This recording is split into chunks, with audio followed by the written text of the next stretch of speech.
Welcome to Kannan info Tamil. நம்ம இன்னைக்கு என்ன டாபிக் பார்க்க போறோம் அப்படின்னா 2025 வருடத்தோட ஏரோ இந்தியா ஷோ பெங்களூர்ல வச்சு நடைபெற்று வந்துகிட்டு இருக்கு. இந்த நிகழ்ச்சியில இந்தியா டெவலப் செய்து வரும் AMCA 5th generation fighter jet விமானத்தோட ஃபுல் ஸ்கேல் மாடலை டிஸ்ப்ளே பண்ணிருக்காங்க.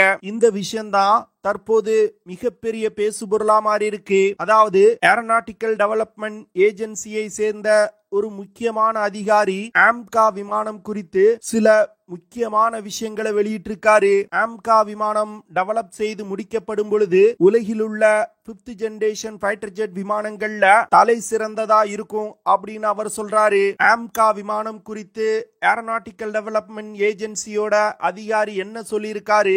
ஆம்கா விமானத்துல உலகில் உள்ள மற்ற 5th ஜெனரேஷன் ஃபைட்டர் ஜெட் விமானங்கள்ல இல்லாத கேப்பபிலிட்டி என்ன இருக்குது? ஆம்கா விமானத்தோட செயல்திறன் மற்றும் சிறப்பு அம்சங்கள் என்ன? இந்த விமான டெவலப்மெண்ட் இந்திய விமானப்படைக்கு எவ்வளவு முக்கியமானது அப்படிங்கிறது குறித்து நம்ம டீடைலா இந்த வீடியோல பார்க்கலாம். ஆசியாவோட மிகப்பெரிய ஏர் ஷோவான ஏரோ இந்தியா 2025 நேற்று பெங்களூர்ல தொடங்கியிருக்கு. இந்த ஏர் ஷோல உலகின் தலை சிறந்த விமான தயாரிப்பு நிறுவனங்கள் தங்களோட விமானங்களை காட்சிப்படுத்தியிருக்காங்க. சில நிறுவனங்கள் அவங்களோட விமானத்தை ஏரோ இந்தியா நிகழ்ச்சியில பறக்க வைக்கிறாங்க. அமெரிக்காவுடைய லாக்ஹீட் மார்டின், போயிங், பிரான்சோட டசால்ட் ஏவியேஷன், இந்தியாவுடைய இந்துஸ்தான் ஏரோநாட்டிக்ஸ் லிமிடெட் நிறுவனம் போன்ற நிறுவனங்கள் இந்த நிகழ்ச்சியில கலந்துகிட்டு இருக்காங்க. அமெரிக்கா தன்னுடைய F-35 5th generation fighter jet விமானத்தை நிகழ்ச்சியில காட்சிப்படுத்தியிருக்காங்க. ரஷ்யா தன்னுடைய அதிநவீன Su-57 5th generation fighter jet விமானத்தை இந்த நிகழ்ச்சியில பறக்க வைக்க போறாங்க. இப்படி உலகின் முன்னணி விமான தயாரிப்பு நிறுவனங்கள் இந்த நிகழ்ச்சியில கலந்துக்கிறதுக்கு முக்கியமான காரணம் இந்தியா ஒரு மிகப்பெரிய விமான இறக்குமதி நாடா இருக்காங்க. தற்போது இந்திய விமானப்படையில பயன்பாட்டில் உள்ள பெரும்பாலான விமானங்கள் வெளிநாடுகள்ல இருந்து இறக்குமதி செய்யப்பட்டவை. குறிப்பா சொல்லணும்னா பிரிட்டனோட ஜாக்வார், பிரான்சோட மிராஜ் 2000, ரஃபேல், ரஷ்யாவுடைய Su-30 MKI, MiG-29, MiG-21 போன்ற பல விமானங்களை இறக்குமதி செய்து இந்தியா பயன்படுத்தி வந்துகிட்டு இருக்காங்க. அதனால இந்தியன் மார்க்கெட்ல தங்களோட விமானங்களை விற்பனை செய்வதற்கு இந்த நிறுவனங்கள் போட்டி போடுறாங்க. இந்த நிகழ்ச்சியில aeronautical development agency India develop செய்து வரும் AMCA 5th generation fighter jet விமானத்தோட ஃபுல் ஸ்கேல் மாடலை டிஸ்ப்ளே பண்ணிருக்காங்க. இந்த விஷயம் தான் தற்போது மிகப்பெரிய பேசுபொருளா மாறி இருக்கு. அதாவது அமெரிக்காவும் ரஷ்யாவும் இந்தியாவுக்கு தன்னுடைய 5th ஜெனரேஷன் ஃபைட்டர் ஜெட் விமானத்தை விற்பனை செய்ய போட்டி போட்டுக்கிட்டு இருக்கும் பொழுது இந்தியா தன்னுடைய 5th ஜெனரேஷன் ஃபைட்டர் ஜெட் விமானத்தை காட்சிப்படுத்தி இருப்பதன் மூலம் இந்தியா அமெரிக்கா மற்றும் ரஷ்யாவிடம் இருந்து ஒரு 5ஆம் தலைமுறை போர் விமானத்தை வாங்க மாட்டாங்க அப்படின்னு சில டிஃபென்ஸ் எக்ஸ்பர்ட் சொல்றாங்க. ஒரு 5th ஜெனரேஷன் ஃபைட்டர் ஜெட் விமானத்தை உருவாக்குறது அப்படிங்கிறது ஒரு சாதாரண விஷயம் கிடையாது. தற்போது வரைக்கும் அமெரிக்கா, ரஷ்யா மற்றும் சைனா இந்த 3 நாடுகள் தான் ஒரு 5th ஜெனரேஷன் ஃபைட்டர் ஜெட் விமானத்தை வெற்றிகரமா டெவலப் செய்து தங்கள் விமானப்படையில் இணைச்சிருக்காங்க. ஏன் டெக்னாலஜியில ரொம்பவும் முன்னேறிய நாடுகளான ஐரோப்பிய நாடுகள் கூட அமெரிக்காவுடைய F-35 5th generation fighter jet விமானத்தை வாங்கி தான் பயன்படுத்தி வந்துகிட்டு இருக்காங்க. தற்போது சில ஐரோப்பிய நாடுகள் ஒருங்கிணைந்து 5th ஜெனரேஷன் ஃபைட்டர் ஜெட் விமானத்தை டெவலப் செய்யும் வேலைகளை தொடங்கி இருக்காங்க. ஆனா India 5th generation fighter jet விமானத்தை உருவாக்கும் முயற்சியில தற்போது அமெரிக்கா, ரஷ்யா மற்றும் சீனாவுக்கு அடுத்து ஒரு முன்னேறிய நிலையில இருக்காங்க. India AMCA 5th generation fighter jet விமானத்தை டெவலப் செய்யும் திட்டத்தை 2010 தொடங்கிட்டாங்க. ஆனா 2014 வருடத்துக்கு பிறகுதான் ஆம்கா விமான ப்ராஜெக்ட் வேகம் எடுக்க ஆரம்பிச்சது. முதல்ல இந்தியா ரஷ்யாவுடன் இணைந்து ஒரு 5th ஜெனரேஷன் ஃபைட்டர் ஜெட் விமானத்தை டெவலப் செய்ய முயற்சி செஞ்சாங்க. ஆனா ரஷ்யாவுடன் ஏற்பட்ட கருத்து வேறுபாடு காரணமா அந்த ப்ராஜெக்ட்ல இருந்து வெளியே வந்துட்டு ஆம்கா விமான ப்ராஜெக்ட கையில் எடுத்து டெவலப் செய்ய ஆரம்பிச்சாங்க. தற்போது இந்தியா ஆம்கா விமானத்தோட புரோட்டோடைப்பை டெவலப் செய்து வந்துகிட்டு இருக்காங்க. ஆம்கா விமானத்தோட ரோல் அவுட் 2025 வருடத்தோட இறுதிக்குள் நடத்தப்படும் அப்படின்னு ஏரோநாட்டிக்கல் டெவலப்மெண்ட் ஏஜென்சி சொல்றாங்க.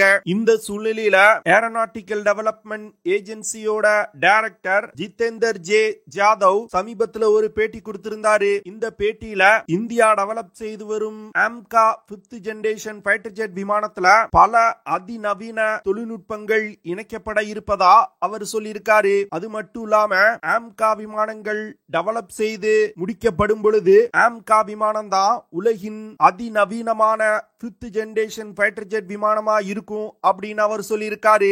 வான் யுத்தத்துல ஆம்கா விமானம் ஒரு கேம் சேஞ்சரா இருக்கும் அப்படின்னு அவர் சொல்றாரு. ஆம்கா விமானத்துல பல்வேறு விதமான நெக்ஸ்ட் ஜெனரேஷன் டெக்னாலஜிகள் இணைக்கப்பட உள்ளது. ஆம்கா விமானத்துல இந்தியா இணைச்சிருக்கும் 5th ஜெனரேஷன் தொழில்நுட்பங்கள் அந்த விமானத்தோட செயல்திறனை மிகப்பெரிய அளவுல அதிகரிக்கும். ஆம்கா விமானத்தோட மிகவும் முக்கியமான 5th ஜெனரேஷன் தொழில்நுட்பம் அப்படின்னா அது ஆம்கா விமானத்தோட ஸ்டெல்த் கேப்பபிலிட்டி தான். ஆம்கா விமானத்தோட ஸ்டெல்த் கேப்பபிலிட்டியை அதிகப்படுத்துவதற்கு அட்வான்ஸ் ஸ்டெல்த் மெட்டீரியல்ஸ் பயன்படுத்தப்பட உள்ளது. அதாவது ஆம்கா விமானத்தோட கட்டுமானத்துல அதிக காம்போசிட் மெட்டீரியல்களை இந்தியா பயன்படுத்த போறாங்க. இதன் மூலமா ஆம்கா விமானத்தோட ரடார் கிராஸ் செக்ஷன் ரொம்ப குறைவா இருக்கும். விமானத்தோட ரடார் கிராஸ் செக்ஷன் குறையும் பொழுது எந்த ஒரு ரடார் சிஸ்டத்தினாலையும் ஆம்கா விமானத்தை கண்டுபிடிக்க முடியாது. விமானத்தை ரடார் சிஸ்டத்தினால கண்டுபிடிக்க முடியலன்னா ஆம்கா விமானத்தால எதிரி எல்லைக்குள் நீண்ட தூரம் ஊடுருவி சென்று தாக்குதல்களை நடத்த முடியும். விமானத்தோட ஸ்டெல்த் கேப்பபிலிட்டிய பல்வேறு விதங்கள்ல அச்சீவ் செய்ய முடியும். முதல்ல விமானத்தோட டிசைன் மூலமாகவும் ஸ்டெல்த் கேப்பபிலிட்டிய உருவாக்க முடியும். அடுத்து அதிக காம்போசிட் மெட்டீரியல்களை விமானத்தோட கன்ஸ்ட்ரக்ஷன்ல பயன்படுத்துவது மற்றும் ஸ்டெல்த் கோட்டட் பெயிண்ட்ஸை பயன்படுத்துவதன் மூலம் ஆம்கா விமானத்தோட ஸ்டெல்த் கேப்பபிலிட்டிய மிகப்பெரிய அளவுல அதிகரிக்க முடியும். ஆம்கா விமானத்துல NCW அப்படிங்கிற நெட்வொர்க் சென்ட்ரிக் வார்ஃபேர் கேப்பபிலிட்டி இருக்க போகுது. இதன் மூலமா டிஃபென்ஸ் நெட்வொர்க்ல இருக்கக்கூடிய பல்வேறு சிஸ்டங்களோடு கம்யூனிகேட் மற்றும் இன்டகிரேஷன் செய்ய முடியும். இந்த விஷயம் ஒரு ஆபரேஷனின் போது விமானத்தோட கோஆர்டினேஷனை மிகப்பெரிய அளவுல அதிகரிக்கும். மிகவும் கஷ்டமான காம்பாக்ட் ஆபரேஷன்களையும் நெட்வொர்க் சென்ட்ரிக் வார்ஃபேர் கேப்பபிலிட்டி இருக்கக்கூடிய ஆம்கா விமானத்தை பயன்படுத்தி மிக எளிதா நடத்தி முடிக்க முடியும். அடுத்து ஆம்கா விமானத்துல AI power electronic pilot system பயன்படுத்தப்பட உள்ளது. இந்த விமானத்துல கட்டிங் எட்ஜ் ஆர்டிபிஷியல் இன்டெலிஜென்ஸ் தொழில்நுட்பத்தை இந்தியா பயன்படுத்த போறாங்க. AI powered electronic pilot human பைலட்டுக்கு சில குரூஷியலான டிசிஷனை எடுப்பதுல உதவி செய்யும். அதாவது AI பவர்ட் எலக்ட்ரானிக் பைலட் சிஸ்டத்துல மல்டி சென்சார் டேட்டா ஃபியூஷன் இருக்குது.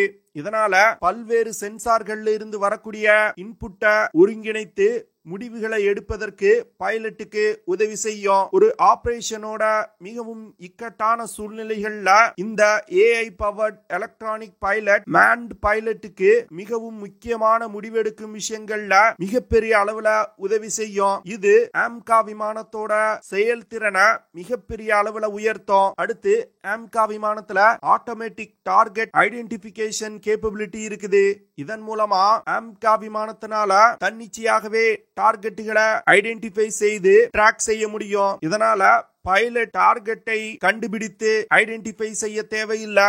இந்த கேப்பபிலிட்டி பைலட்டுக்கு ஒரு யுத்த நேரத்துல மிகப்பெரிய அளவுல உதவி செய்யும். அடுத்து ஆம்கா விமானத்துல கம்பைன்ட் விஷன் அப்படிங்கிற ஒரு சிஸ்டம் இணைக்கப்பட்டிருக்கு. இந்த டெக்னாலஜி மூலமா மிகவும் மோசமான வெதர் கண்டிஷன்லயும் ஆம்கா விமானத்தினால மிக சிறப்பா பறக்க முடியும். அது மட்டும் இல்லாம இரவு நேரத்துல நடத்தப்படும் ஆபரேஷன்கள்லையும் இந்த கம்பைன்ட் விஷன் சிஸ்டம் ஆம்கா விமானத்திற்கு உதவி செய்யும். அடுத்து ஆம்கா விமானத்துல மேன்ட் அன்மேன்ட் டீமிங் கேப்பபிலிட்டி இருக்குது. இதன் மூலமா ஆம்கா விமானங்களோடு அன்மேன் ஏரியல் வெஹிக்கிள்கள் இணைக்கப்படும். ஆம்கா விமானம் ஒரு மதர்ஷிப் போல செயல்பட்டு அன்மேன் ஏரியல் வெஹிக்கிள்களை பயன்படுத்தி பல்வேறு விதமான ஆபரேஷன்களை கேரி அவுட் செய்ய முடியும். இதன் மூலமா இந்திய விமானப்படைக்கு மிகப்பெரிய அளவுல மிஷன் பிளெக்சிபிலிட்டி மற்றும் எஃபிஷியன்சி அதிகரிக்கும். ஆம்கா விமானத்தோடு இணைக்கப்பட்டிருக்க அன்மேன் ஏரியல் வெஹிக்கிள்களை பயன்படுத்தி இன்டெலிஜென்ஸ் கேதரிங், சர்வேலன்ஸ் மற்றும் பிரிசிஷன் ஸ்ட்ரைக் ஆபரேஷன்களை கேரி அவுட் செய்ய வைக்க முடியும். இப்படி அன்மேன் ஏரியல் வெஹிக்கிள்களை பயன்படுத்தி பல்வேறு விதமான ஆபரேஷன்களை கேரி அவுட் செய்வதன் மூலம் மேன்ட் பைலட்டோட சேஃப்டியை அதிகரிக்க முடியும். ஆம்கா விமானத்துல அட்வான்ஸ் ஏஐ தொழில்நுட்பம், network centric warfare, stealth capability போன்ற பல அதிநவீன தொழில்நுட்பங்கள் இணைக்கப்படுவதன் மூலம் விமானத்தோட செயல்திறன் மிகப்பெரிய அளவுல அதிகரிக்கப்படும். இந்த சிஸ்டங்கள் ஆம்கா விமானத்துல ஒரு ஃபோர்ஸ் மல்டிப்ளேயரா செயல்படும். இந்தியா டெவலப் செய்யும் ஆம்கா விமானம் 17.6 மீட்டர் நீளமும் 11.13 மீட்டர் விங் ஸ்பேனும் கொண்டது. ஆம்கா விமானத்தினால அதிகபட்சமா 27,000 கிலோகிராம் எடையை சுமந்து கொண்டு பறக்க முடியும். இந்த விமானத்தினால 6,500 கிலோகிராம் எடை கொண்ட எரிபொருளை சுமந்து கொண்டு பறக்க முடியும். ஆம்கா விமானத்துல ஆயுதங்களை எடுத்து செல்வதற்கு இன்டர்னல் வெப்பன் பே தொழில்நுட்பம் பயன்படுத்தப்படுது. இது தவிர ஆயுதங்களை எடுத்து செல்வதற்கு 14 ஹார்ட் பாயிண்ட்ஸ் இந்த விமானத்துல கொடுக்கப்பட்டிருக்கு. இந்த 14 ஹார்ட் பாயிண்ட்ஸ் பயன்படுத்தி 6,500 கிலோகிராம் எடை கொண்ட மிசைல்ஸ், பாம்ஸ் போன்ற ஆயுதங்களை சுமந்து சென்று தாக்குதல் நடத்த முடியும். ஆம்கா விமானத்தினால 2,600 கிலோமீட்டர் பெர் ஹார் வேகத்துல பறக்க முடியும். ஆம்கா விமானத்தினால 65,000 அடி உயரத்துல பறக்க முடியும். இந்த விமானத்துல பயன்படுத்தப்படும் 90% ஆயுதங்கள் இந்தியாவில் தயாரிக்கப்பட்டதா இருக்க போகுது. குறிப்பா சொல்லணும்னா அஸ்த்ரா IR, MK1, MK2 மற்றும் Astra MK3 air to air மிசைல்கள் இந்த விமானத்துல பயன்படுத்தப்பட உள்ளது. பிரம்மோஸ் NG, சாண்ட், ருத்ரம் 1 போன்ற ஆன்டி ரேடியேஷன் மிசைல்களும் இந்த விமானத்துல பயன்படுத்தப்பட உள்ளது. அடுத்து DRDO நிறுவனம் தயாரிச்சிருக்க NG LGB laser guided bomb, DRDO glide bomb, DRDO smart anti airfield weapon போன்ற அதிநவீன ஆயுதங்கள் இந்த விமானத்துல இணைக்கப்பட உள்ளது. அது மட்டும் இல்லாம இந்தியாவிலே டெவலப் செய்யப்பட்ட LRDE உத்தம் AESA ரடார் இந்த விமானத்துல இணைக்கப்பட உள்ளது. இந்த ரடார்கள்னால தொலை தூரத்துல டார்கெட் இருக்கும் போதே கண்டுபிடிக்க முடியும். இது போன்ற பல அதிநவீன தொழில்நுட்பங்கள் ஆம்கா விமானத்துல இணைக்கப்பட்டிருக்கு. இதன் காரணமாக தான் இந்தியா ரஷ்யாவுடைய Su-57 மற்றும் அமெரிக்காவுடைய F-35 விமானத்தை வாங்குவதில் அதிக முனைப்பு காட்டாம ஆம்கா விமான டெவலப்மெண்ட்ல தற்போது அதிக கவனம் செலுத்தி வந்துகிட்டு இருக்காங்க. ஆம்கா விமானத்தை உருவாக்குவதற்கு ஒரு ஸ்டேட் ஆஃப் ஆர்ட் தொழில்நுட்பம் கொண்ட ப்ரொடக்ஷன் ஃபெசிலிட்டிய இந்தியா டெவலப் செய்து வந்துகிட்டு இருக்காங்க. 2026 வருடத்தோட இறுதிக்குள் ஆம்கா விமானத்தோட முதல் பறத்தல் நடைபெறும் அப்படின்னு எதிர்பார்க்கப்படுது. பார்க்கலாம் எவ்வளவு விரைவா இந்தியா ஆம்கா விமானத்தை டெவலப் செய்து முடிக்கிறாங்க அப்படின்னு. இந்தியா அமெரிக்காவுடைய F-35 மற்றும் ரஷ்யாவுடைய Su-57 விமானங்களை வாங்காம இருப்பது சரியான முடிவா இல்ல தவறான முடிவா அப்படிங்கறத கமெண்ட் பண்ணுங்க. ஓகே ஃப்ரெண்ட்ஸ், நம்ம வீடியோவோட நிறைவு பகுதிக்கு வந்துட்டோம். இதெல்லாம் தான் நான் உங்ககிட்ட ஷேர் பண்ணணும் அப்படின்னு நினைச்ச விஷயங்கள். ஐ ஹோப் நான் ஷேர் பண்ண விஷயங்கள் உங்களுக்கு பிடிச்சிருக்கும்னு நினைக்கிறேன். அப்படி பிடிச்சிருந்துச்சுன்னா ஷேர் பண்ணுங்க, லைக் பண்ணுங்க, கமெண்ட் பண்ணுங்க. மறக்காம நம்ம சேனலுக்கு சப்ஸ்கிரைப் பண்ணுங்க. See you in the next video. Jai Hind.